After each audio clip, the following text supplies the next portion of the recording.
Hello and welcome to Shopaccino tutorial video. In this video, you will learn how to create a new product category. In your Shopaccino admin panel, under Products, go to Categories, click on Add Category. By selecting a parent category, this category will be shown under the selected category. Enter the category name.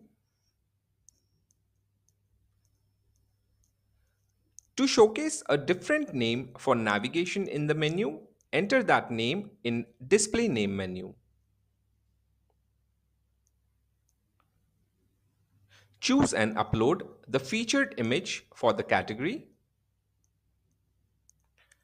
Write a description and summary for it to be displayed on the category page. Upload the banner image in respective sizes for web and mobile view.